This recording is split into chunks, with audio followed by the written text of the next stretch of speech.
Termoidraulica Susin. Se compri una caldaia, in omaggio il condizionatore. Termoidraulica Susin a 0 branco. Qualche locale nevicata a bassa quota su alcuni settori delle nostre regioni. Vediamo dove sarà maggiore la possibilità che si verifichi nel dettaglio di domenica 25 febbraio. Sul Veneto la nostra grafica ci mostra la possibilità che localmente si verifichi del nevischio fino in pianura, specie nella prima parte della giornata. Col passare delle ore, generale miglioramento. Vediamo le temperature che risulteranno essere in generale calo, con le massime che saranno comprese tra lo 0 e i 3 gradi, valori minimi sotto 0 tra meno 7 e meno 4 gradi.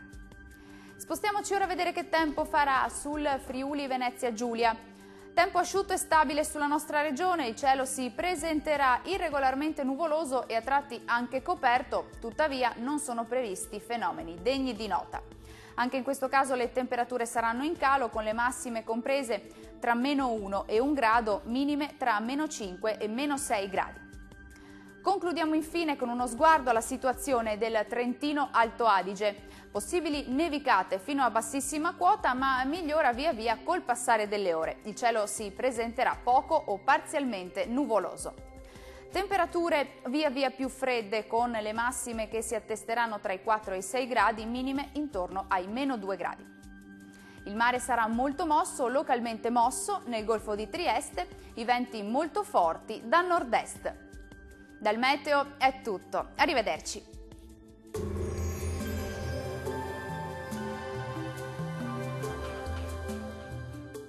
Termoidraulica Susin. Se compri una caldaia, in omaggio il condizionatore. Termoidraulica Susin a 0 branco.